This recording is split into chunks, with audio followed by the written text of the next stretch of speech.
नमस्कार। रामायण अनकही अनसुनी में आपका एक बार और स्वागत कर रहा हूँ। आपको पूरी वीडियो देखना चाहिए। देखेंगे तो निश्चित तौर पर आपको एक नई जानकारी मिलेगा। अभी तक आपने रामायण देखा है, सुना है, टीवी पर देखा है, पढ़ा है, लेकिन जो मैं रहस्य लेकर के आपके सामने सरल भाषा में आता हूँ शायद ही आपने कहीं देखा होगा। तो सिर्फ यह देख करके कि भाई चलो ठीक है, रामायण तो हम जानते ही हैं, तो क्या देखें, ऐसे करने से आप बहुत सारी चीज़ों की जानकारी आपको नहीं मिल पाएगी। तो मैं आपसे अनुरोध करूंगा कि पूरी वीडियो देखें। छोटा 10-20 मिनट का वीडियो होता है, 10-12 मिनट के 8 मिनट का वीडियो होता है, तो आपको इस वीडियो को देखना चाहिए ताकि कुछ सरल भाषा में कुछ जो आपने नहीं जानकारी लिया होगा, सुना होगा, वो मतलब आपको यहाँ से मिल सकता है। तो आइए चलिए रामायण के एक और पात्र लेकर के आपके सामने उपस्थित हैं, लंकनी को। लंकनी को ला रहे हैं आपके सामने। लंकनी क्या थी, कहाँ से आई थी, कैसे थी और हनुमान जी को उन्होंने क्या सहायता किया। क्या लंकनी भी सहायता किया? आप सोच सकते हैं, लंकनी ने भी हनुमान को सहायता किया। तो सुनते हैं, आइए जानते हैं लंकनी को। महेंद्र पहाड़ पर चढ़कर हनुमान लंका के लिए उछल पड़े, समुद्र में गिरे। अभी आधा ही पेड़ा नाप पाए थे, यानी गए थे कि उनके आगे समुद्र में डूबा पड़ा हुआ मैन का पहाड़ उसकी अगवानी और उन्हें ठहराव देने के लिए यह सोचकर निकल खड़ा हुआ कि थोड़ी देर बैठकर सुस्ता लेंगे। अब सोचिए, यहाँ पर दो प्रसंग है। अगर वो उड़ के हवाई मार्ग से अगर जा रहे हैं हनुमान जी, तो मैन का पहाड़ को उगने की क्या मतलब बनता है? तो यहाँ पर आपने जो मेरा तथ्य मैंने पिछले में बताया कि हनुमान जी तैर करके गए। हनुमान जी लंका तैर कर गए। उसके बाहुबल में इतना ताकत था कि वो तैर करके पार किया। ये इतना ताकत था हनुमान जी को। लेकिन उड़ के जाना, ये चीज़ करना, मुझे लग रहा है कहीं ना कहीं ये बातें थोड़ा सा इतना बढ़िया नहीं है। तो इसलिए मैं इसको कह रहा हूँ, हनुमान जी तैर के गए और हनुमान जी जो बीच में थके तो मैन का पहाड़ सोचा कि थोड़ा सा उठ जाएंगे, टापू बन जाएंगे, तो इस पर हनुमान जी रुक जाएंगे और रुकने के बाद क्या होगा ना, उनको थोड़ा सा आराम मिल जाएगा। इसलिए मैन का पहाड़ उग आया समंदर के ऊपर से।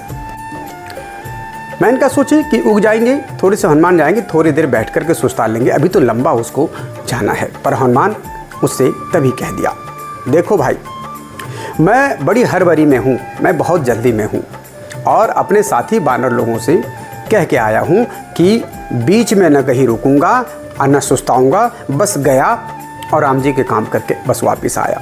इसलिए मैं रुकूंगा नहीं। आपने हमें विश्राम करने के लिए जगह दिया, इसके लिए मैं आपको धन्यवाद करता हूँ। लेकिन राम काज के नहीं बिना मोहि कहाँ विश्राम, तो इस वजह से मैं रुक नहीं पाऊँगा जब तक मेरा काम पूरा नहीं हो जाता। इसलिए आप मुझे क्षमा करें। धन्यवाद करके तभी हनुमान जी वहाँ से आगे बढ़ जाता है।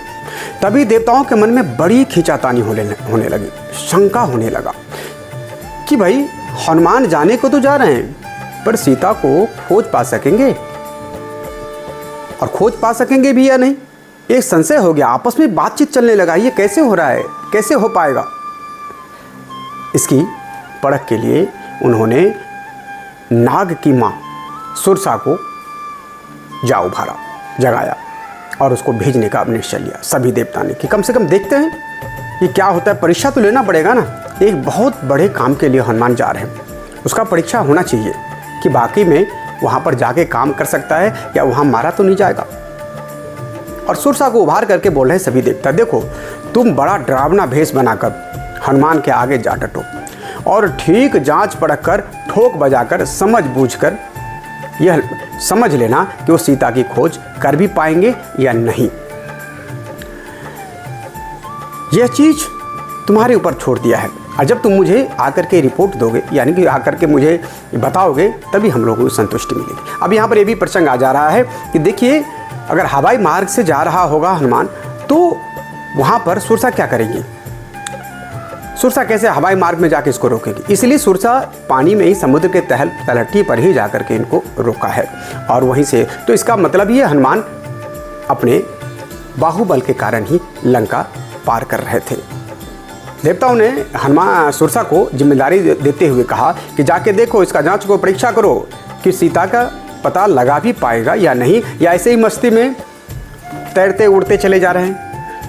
सुरसा ने उसकी बात सिर आंखों पर चढ़ाई और बहुत ही भयावना चेहरा बनाकर हनुमान के आगे डटकर जा गरजी, खड़ी हो गई। ठहरो, कहाँ निधड़क उड़े चले जा रहे हो? रुको, डांटते हुए सुरसा हनुमान को कहती है, देवताओं ने मुझे बता दिया है कि आज तुम्हें ही गपक कर चुकने पर मेरा पेट भर जाएगा। आज तेरे को, यानी कि आज तेरे ही खाने से मेरा पेट भरेगा। देवता ने मेरे लिए आहार भेज दिया है तुम्हें, इसलिए तुम रुको, मैं तुम्हें भरपेट खा लूँगी। इसलिए अब तुम सारी आपाधापी छोड़कर झटपट मेरे मुंह में समा जाओ। जल्दी आओ, जल्दी जल्दी जल्दी, मैं मुंह खोलता हूँ, मेरे मुंह में आ जाओ। बस यह कहकर ज्यों ही उसने अपना जबड़ा चौड़ा किया फैलाया, तो ही सीता जी के हरे जाने की सारी बातें हनुमान उनसे कहा कि माता, अगर आपको देवता ने मुझे भेजा है मेरा आहार करने के लिए, तो मैं किस काम के लिए जा रहा हूँ, कहाँ जा रहा हूँ, ये तो सुन लीजिए पहले। मैं श्री राम जी की भार्या को ढूंढने लंका जा रहा हूँ, जहाँ रावण हर करके ले गया है, और वहाँ जाकर के मुझे विश्राम मिलेगा, चैन मिलेगा। नहीं तो मुझे कोई नहीं रोक सकता माता। जिस काम के लिए मैं निकल पड़ा हूँ, काम तो मुझे करना ही होगा। मेरी पहले बात सुन लीजिए। फिर हनुमान ने कहा, आपको तो इस काम में मेरा हाथ बटाना चाहिए, पर जब आपने मन में मुझे गपकने की ठान ही ली है, तो थोड़ा रुकिए। जब तक मैं सीता जी को देखकर श्री राम जी को संदेशा नहीं दे देता, तब तक आप धीरज रखकर यहाँ डटी रहिए। श्री राम को संदेशा देकर मैं आपके मुंह में आप ही आ जाऊँगा, और आग करके जैसे आऊँगा आप मुझे खा लीजिएगा। पर जब सुरसा ने उनकी बात पर कान नहीं दिया, तब हनुमान ने उसका 10 योजन यानी कि 40 कोस चौड़ा मुंह देखकर अपनी देह 20 योजन ऊंची बना ली। सुरसा का मुंह 10 योजन खोला, हनुमान 20 योजन अपना शरीर को बना लिया। सुरसा आगे अपना मुंह फैलाते जाते, हनुमान जी अपना शरीर फैलाते जाता।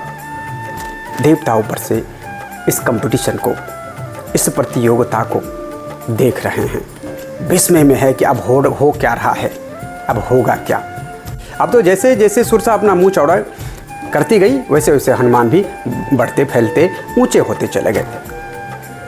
जब सुरसा ने अपना मुंह 100 योजन 400 कोस फैलाया, तब हनुमान अंगूठे जैसे नन्ही बनकर एक छोटा फट से अपना लघु रूप में आकर सुरसा के उस लंबे चौड़े भार जैसे खुले मुंह में घुसकर गया और बाहर कूद आया। कूद कर निकल कर उसने बोले, देखिए देवी जी, देखिए माता, अब मैं हाथ जोड़ता हूँ, मैं आपके मुंह में चला भी गया और निकल भी आया। देवता ने जो कहा था आपको, वो पूरा भी हो गया। आपकी बात भी रह गई और मैं भी अपने काम में आगे बढ़ चला चाहता हूँ, यहाँ आगे चले जाना चाहता हूँ। फिर सुरसा ने कहा, देवता ने मुझे जिस काम के लिए भेजा था पुत्र, वह काम में मैं सफल हो गई। मुझे अब अंदाज़ा लग गया कि सीता का भी पता लग जाएगा और तुम वापस भी आ जाओगे। जाओ, मेरा आशीर्वाद तुम्हारे ऊपर है और तुम अपने काम में, राम के काम में सफल होकर के